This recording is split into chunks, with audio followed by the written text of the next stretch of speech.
σας! Τι κάνετε? Ελπίζω να είσαστε καλά. Σήμερα θα διαβάσουμε μετά από πάρα πολύ καιρό ένα παραμύθι. Ποιο? Τη Χιναρού. Το έχετε ξαναδιαβάσει? Είναι πάντως πολύ ωραίο. Είσαστε έτοιμοι?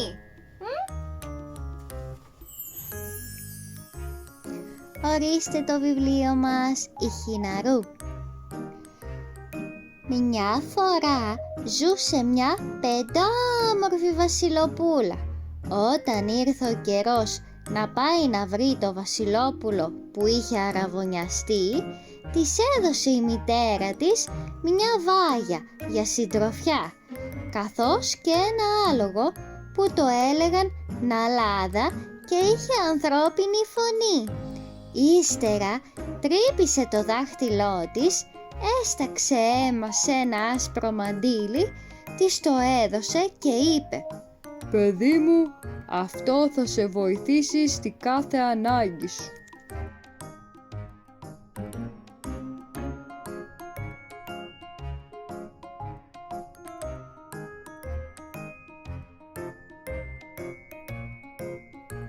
Έτσι ξεκίνησαν.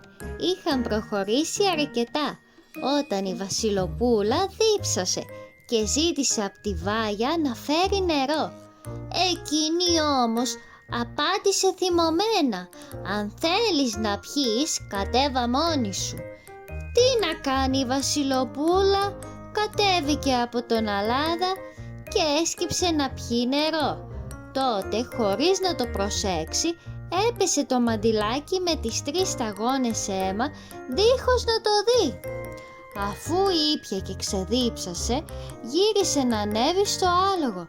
Αλλά η βάγια δεν την άφησε, την ανάγκασε μάλιστα να βγάλει τα βασιλικά της ρούχα για να τα φορέσει εκείνη. Στο τέλος η βάγια έσβρωξε τη βασιλοπούλα από το άλογο, ανέβηκε αυτή και την όρκησε να μην πει τίποτα όταν έφταναν. Όταν τελικά έφτασαν στο παλάτι που άστραφτε από χρυσάφι, της υποδέχτηκε ο γιος του βασιλιά.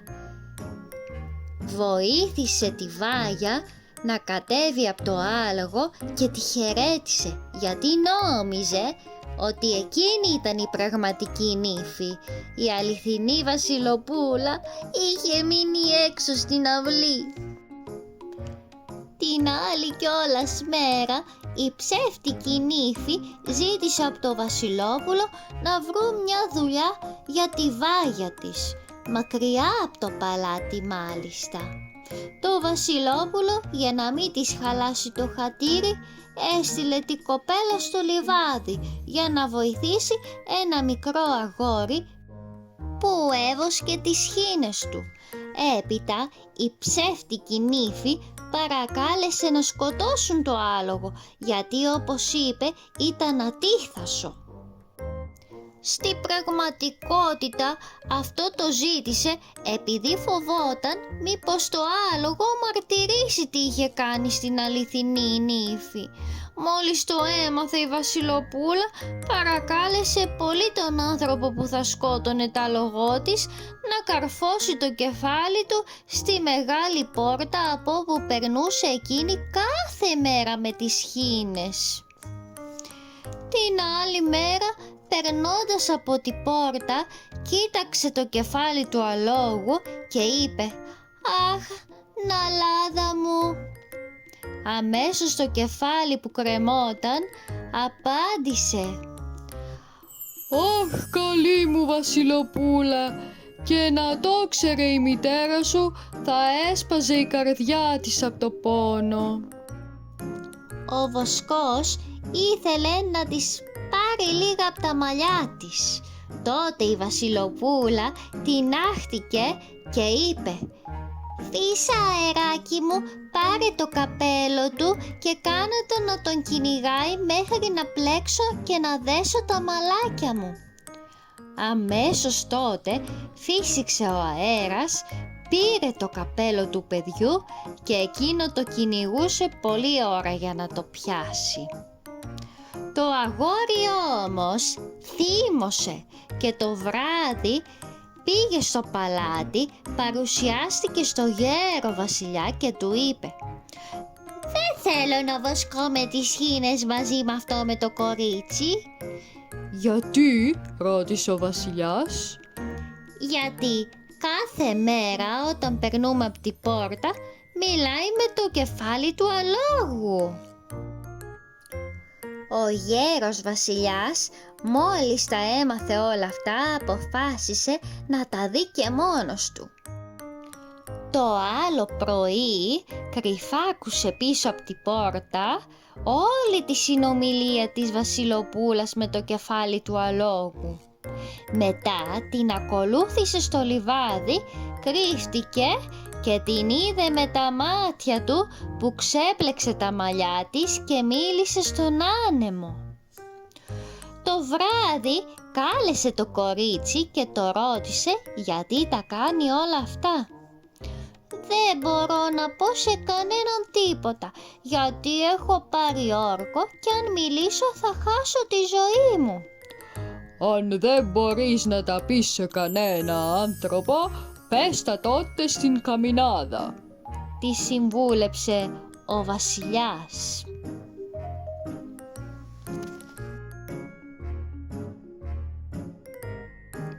Πραγματικά, το κορίτσι πήγε και γονάτισε στο τζάκι και είπε φωναχτά το πόνο του. Ο καλόκαρδος βασιλιάς άκουσε τα πάντα και πρόσταξε αμέσως να φέρουν βασιλικά φορέματα και να ντύσουν την πραγματική νύφη. Βλέπετε τι όμορφη που έγινε.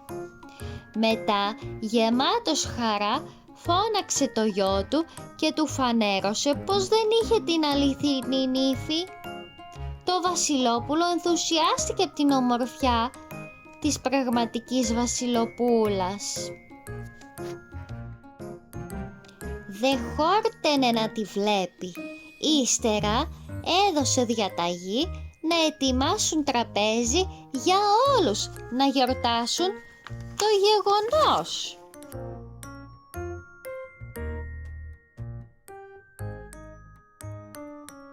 Η πραγματική βασιλοπούλα διηγήθηκε στο βασιλόπουλο τον αραβωνιαστικό της όσα είχαν συμβεί. Όταν πια ετοιμάστηκε το μεγάλο τραπέζι με τα πλούσια φαγητά, στη μέση του κάθισε ο βασιλιάς έχοντας από τη μια μεριά τη βασιλοπούλα και από την άλλη τη Βάγια. Να η Βάγια.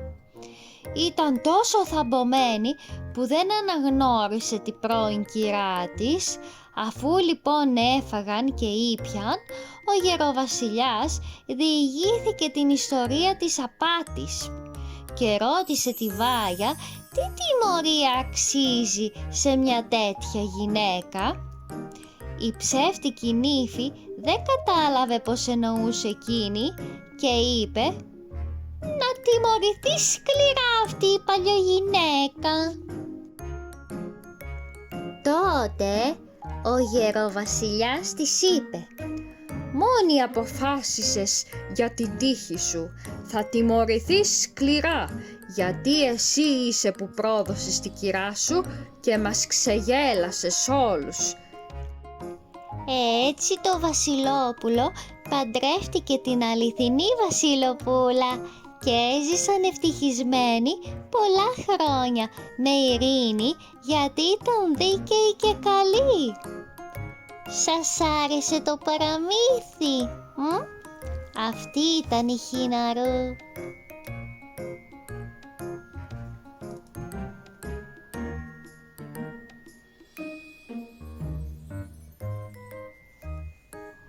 Ευχαριστώ πολύ. Εάν σας άρεσε μπορείτε να κάνετε εγγραφή. Γεια!